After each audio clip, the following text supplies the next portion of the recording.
Welcome to YUUR Voice, a New Jersey public policy program brought to you by the Unitarian Universalist Legislative Ministry of New Jersey. UULMNJ is dedicated to providing a voice for justice, equality, and compassion in public affairs. My name is Ted Fetter, and I chair the Immigration Task Force of the Legislative Ministry. I'm hosting today's program. For the whole series of programs, we are looking at New Jersey's issues like mass incarceration, economic justice, and environmental sustainability. But today, the focus is on immigration. And now we want to talk mostly about policies relating to the detention and deportation of immigrants who come to the United States. I am very pleased to have with me leaders and members of First Friends, an interfaith organization in New Jersey and New York that visits detainees and advocates for their fair treatment. We have three guests today.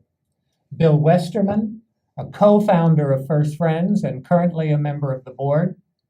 Sally Pallay, the program director for First Friends, and Faye, an immigrant from Senegal who was held in detention for about 8 months and who is still subject now to deportation.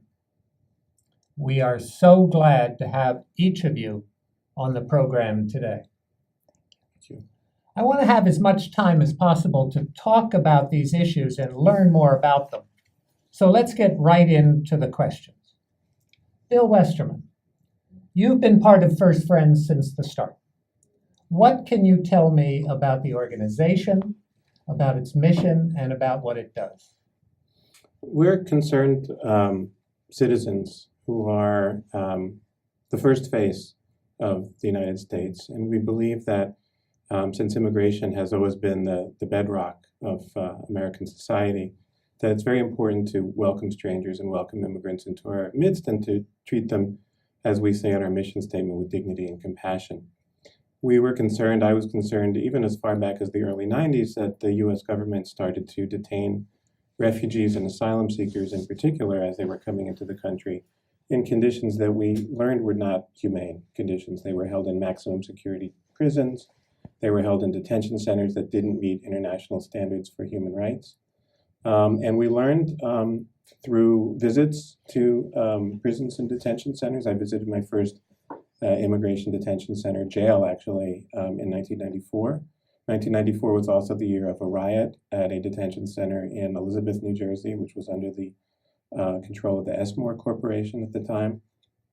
So when that detention center reopened in 1997, some of us were very concerned about the conditions there and began to visit detainees originally through their lawyers and through programs that the volunteer lawyers and social service agencies had, eventually pairing up with Jesuit Refugee Services, which had a Bible study and visitation program.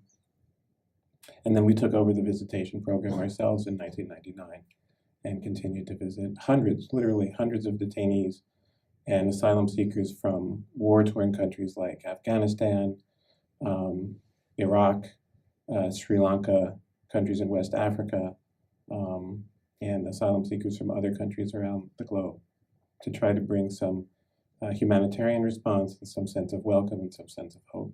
Thank you. Thank you. I'm really glad that Faye is with us. Okay. He's had the experience that we're talking about.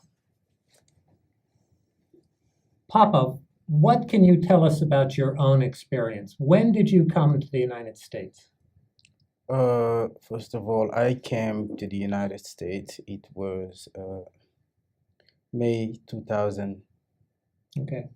And it was actually 15 years ago. And I had came here in order to go to school with an F1 visa. With a student visa? Yes. Yeah. I have been here ever since, as you can see. And the visa ran out, obviously. Yes, the visa actually ran out, and I have stayed like most of us. You know, like most of us that have immigration problems, we're here because we overstayed our visa. That's the reason why I was taken into custody. That's the reason why I was in immigration detention.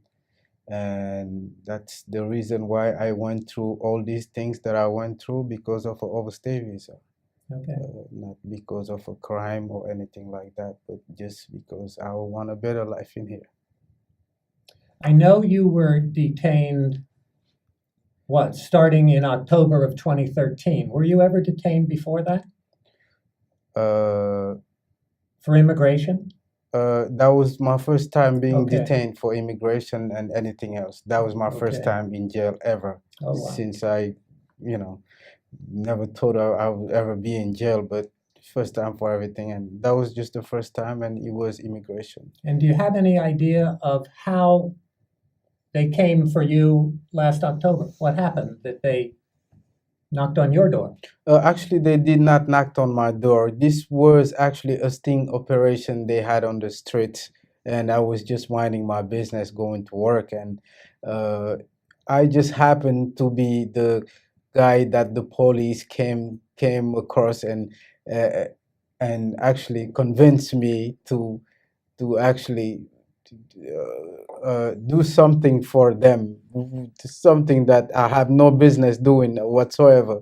But like I say, it was a sting operation, and it could be anybody. So I was the one, and then I was just caught into that, and from there I went to immigration, and I had to stay there for about 2 years and a half. Oh, wow. Yes. You were held at the Bergen County Jail? Yes, I was held at the Bergen County Jail. Tell me about the Bergen County Jail. What was life like there?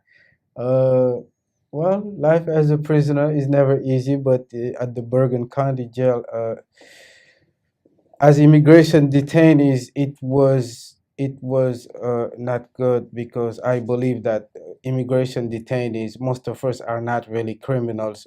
We're not there because of crimes that we committed. We're there just because of immigration issues, of paperwork issues. So I believe that we should not be considered as people that, as criminals. I tell a lot of people that overstaying a visa or coming into this country without proper papers is not a criminal offense. It's a civil offense. It's Exactly. like not paying a fine or something like that. Well, and in fact, if someone is coming as a refugee, it's not an offense at all Fair enough.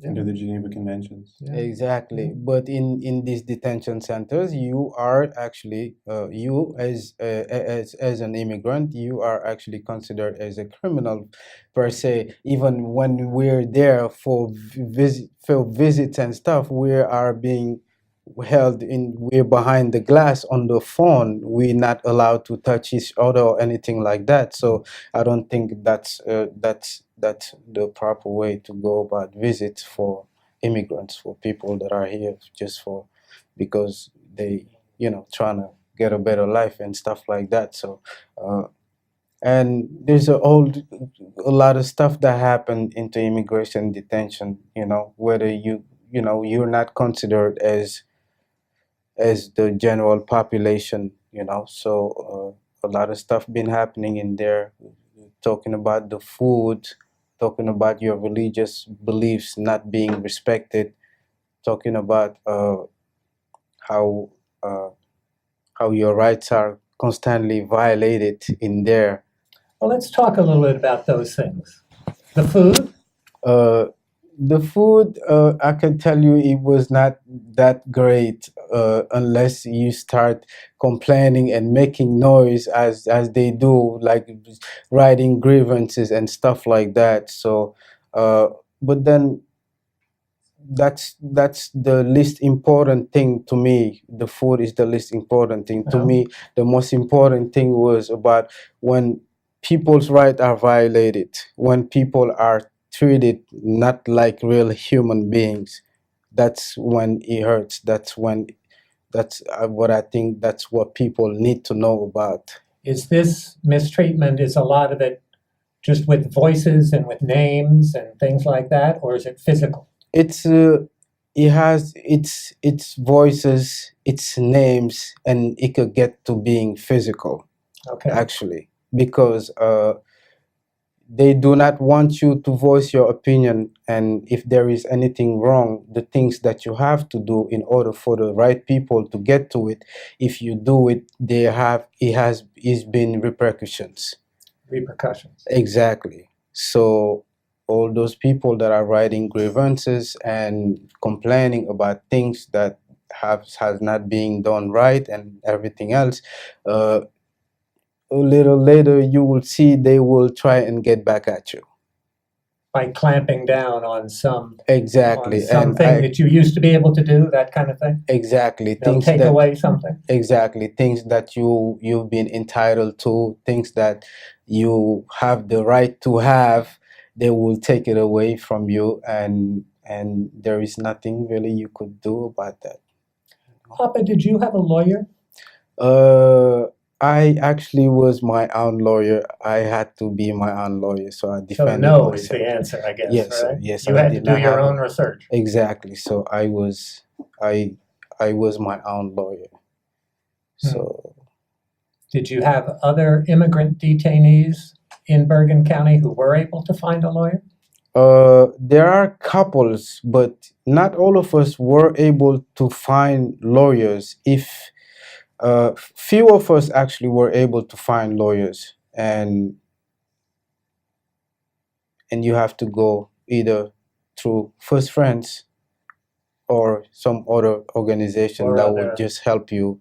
But it was not easy to find a lawyer. Actually, the chances are like 95% of chances you would not find a lawyer. So most of the time, immigrants that are in there are either going outside, being deported, or they're never getting they're not winning their case. Right. They're not winning their case. It's luck for you to be able to get out of there and come I back want to here. talk about that in just a moment. Right. But there are two things that you Mhm. mentioned that I want to just very briefly get you the opportunity to talk about.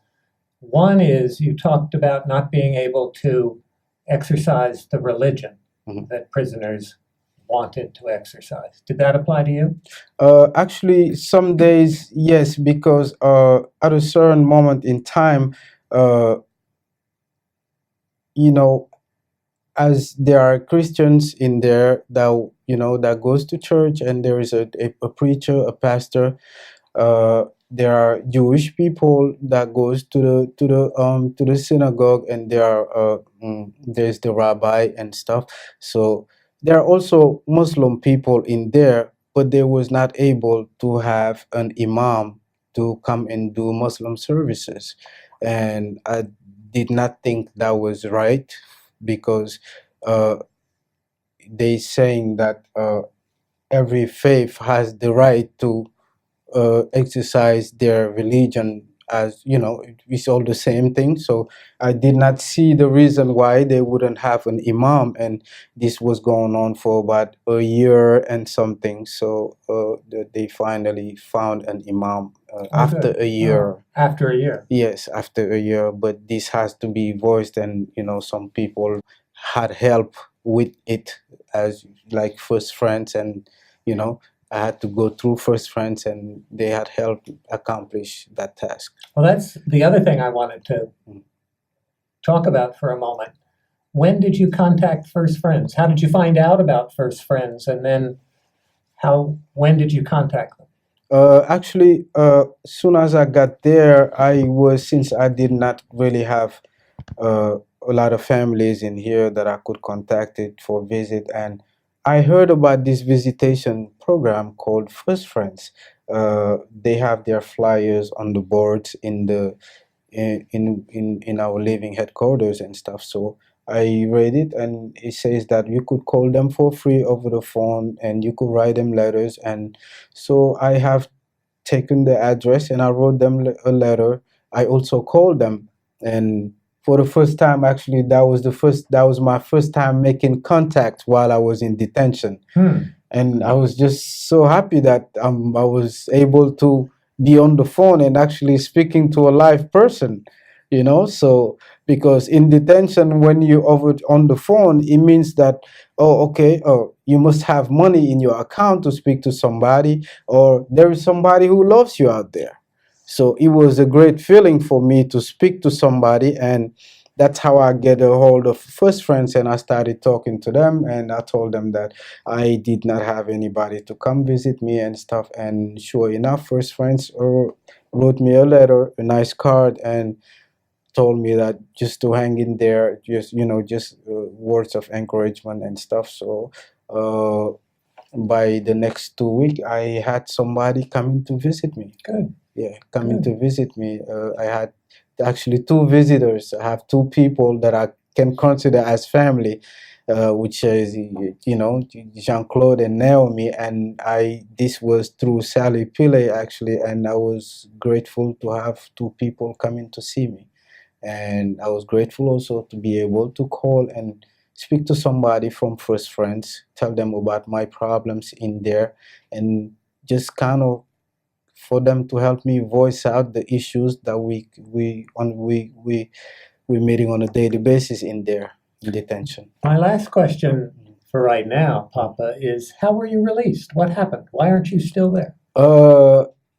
Good question, actually. I was released because I have a final order of deportation, which is that at any time they can just come pick me up and send me back to my country. But if you have a final deportation order, it means that within 6 months of time, they need to take you out of the country to your country where you're from.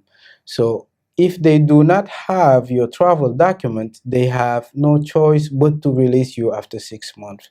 So that's what happened to me. So I was released on an order of supervision. That's what they call it. Okay. So I have to check in with immigration every other 6 months to just so they can to make sure that I'm here. That you're here. So Yes. on. Yes. So Sally Pallay, we've heard Mr. Faye's story. We've gotten into a good many of his own experiences. But you've worked with him and with a lot of other detainees. How similar is his story to so many of the other stories that you have with First Friends? Well, in some ways, it is similar. A lot of detainees that are held in detention in New Jersey, we constantly see individuals go through the similar experiences of Papa Faye.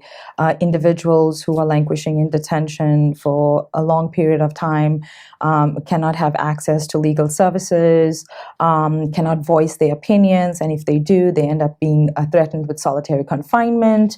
And then the food quality, of course, across the board is horrible. Medical access to medical care, we definitely see that going on. And the detention centers, they should be, upholding detention standards. They want to hold individuals in detention, but there is really deplorable conditions that we are seeing of individuals being faced. Just for me to really specifically say, it's not just individuals who are undocumented are held in detention. We have asylum seekers, survivors of torture, victims of human trafficking, visa overstays, green card holders, men, women, children, families, pregnant women, the mentally ill, individuals who are, LGBTQ populations. Across the board, they are being held in detention facilities. Immigration, which is, ICE, Immigration's Customs Enforcement, is a branch of Department of Homeland Security, which oversees the immigration detention and the removal operations. So through them, that's the branch that's going to try to deport folks. Over 84% of individuals in New Jersey do not have access to a lawyer. So in Papa's case, when he said he's been his own advocate and trying to go through the system, it is actually against you because it lowers the statistic against you of you really winning your case and being ending up in deportation. And it goes the same way for asylum seekers. 1 in 4 actually have access to a pro bono attorney, who are overwhelmed with the amount of individuals that are being held in detention in order for them to provide, legal services for them. And so that is already a huge barrier and a challenge for folks. And so they end up being in the deportation path, and sometimes going back to a war-torn country where they face persecution, which is a huge, really something that we have to be sympathetic of for these individuals. And again, we also are seeing right now with the influx of children that are coming through and that are being held in detention, it's really causing a crisis in terms of the support that we are providing for individuals. Last year, we were able to sign a memorandum of understanding with our Lutheran partnerships to work with immigration both in New York and in Newark, where they would try to release vulnerable populations to us. Specifically, these are asylum seekers being released to us who have no family, no friends, no support, children aging out of ORR, which is the Office of Refugee Resettlement. Then First Friends can provide housing, clothing, food, shelter upon release, and try to assist them to gain independence and stability in communities. So those are some of the things we are Has the doing. agency lived up to that agreement? Do they regularly release these asylum seekers and so on? Right. To Currently, First Friends? currently we have about 10 that are released through this ICE pilot program, as we call it. It's a community support program. But in total, we are assisting over 30 individuals, including asylum seekers, including unaccompanied minors who have aged out of ORR, who are part of this community support program. And in turn, we also provide visitation in 4 of the 5 facilities in New Jersey, where there are over 2,000 immigrants that are being languishing in detention, including asylum seekers. Let me stop you on that. Papa was held in the Bergen County Jail, but as you say, there are 4 other detention centers, Elizabeth and Newark and a couple of county jails. How is his experience in Bergen, or how is the experience in Bergen like the experience in the other detention centers? Are they worse than Bergen? Is there anything particular about them that we should know? Well, across board, I think they all just have deplorable conditions. So I hate to triage which is one is better than the other. We, as First Friends believes, we would like to eliminate detention. And there is a detention bed quota of 34,000 people mandated to be held in detention on a given day across the country, which, as advocates, we are advocating to eliminate that bed quota in the 2015 fiscal year appropriations bill. And so we believe that individuals should not be detained. Mandatory detention, individuals who are languishing for prolonged detention, it creates, I think, a mental challenge for folks, because the system is meant to break you down so that you can self-deport. And that's what we are seeing across the board. The facilities, it happens a lot. It happens where people, after a long time, individuals who are in detention, they just want to give up and just want to go back after spending so much of time already in detention. And that's what the system does to you. What we are seeing across facilities, and yes, some facilities have outdoor recreation, but it's not really a viable outdoor recreation. Elizabeth Detention Center, there is no outdoor recreation. There is no sunlight. You don't have access to clean air, which is a basic right to have. And the Delaney Hall Detention Facility, where a lot of the asylum seekers are held, that's in Essex. That is in Essex County, adjacent to the Essex County jail, where there's over 1,000 immigrants that are detained. It's near a power plant. It has a very bad stench, and so when you come out, you're breathing it's a toxic waste dump. And so when you call that an outdoor recreation, you can't really have people going out and breathing that kind of air. So and then moving on to Hudson, and it's similar across the board in terms of how guards treat you. The officials of the facilities, they are really not equipped to handle the populations that are being in detention. the cultural competency, it's just waived out. You know, we have individuals who are coming from diverse countries, speaking diverse languages, and their needs are not being met in detention. What can we do? I'm going to ask Bill, how can concerned citizens get more involved? What kind of ways are there that we can support the fate and the experiences so that there is fair treatment for these detainees? Well, as Sally mentioned, I think one of the policy priorities is really to get Congress to remove the mandate that thousands of people have to be detained. Detention is not only inhumane, it's also expensive. The last Elizabeth figures that I heard, which were maybe 10 years ago, was that it was costing $160 per detainee per day of our tax money to keep someone detained. Wow. So removing the quota would free up that the budget allocation that has to go into detention. There are alternatives that are not only more humane, but more affordable and are not costing the taxpayers money. And in fact, many people can be working instead of being detained and can be paying taxes into the system rather than being supported by tax money. And then on an interpersonal level, programs like ours, visitation programs, which do exist around the country. It's not just a New Jersey, New York issue, but going and visiting once a month, twice a month. There are also pen pal programs where you can write to detainees across the country and encouraging people on an interpersonal level. So we could be volunteers with First Friends Absolutely. and go into detention centers. How does that work? We maintain rosters of detainees that have requested visitors at Hudson County Jail, Elizabeth, and Delaney Hall, and Essex too, I think, or just those three. We will be starting Essex in the fall. But let me just add to what Bill is saying. We also have a Stamp Out Despair campaign where we collect stationery, stamps, envelopes, and we distribute this to the detainees. It's a means of communication. As a visitor, your visits help to boost their morale. They are, and end the isolation that they are feeling in detention. I need to stop this because we're running out of time. Bill Westerman, Sally Pallay, especially Papa Faye, thank you all. Thank you. So much. Thank We you. want to hear more, but there's just no more time. We hope our listeners will educate themselves and become more involved in helping immigrants in their own communities. Through the collective action of concerned citizens, real social change can happen. Please join us in making such change possible. And to find out more about the Unitarian Universalist Legislative Ministry of New Jersey, just go to www.UULMNJ.org and look us up. Thank you very much for joining us today.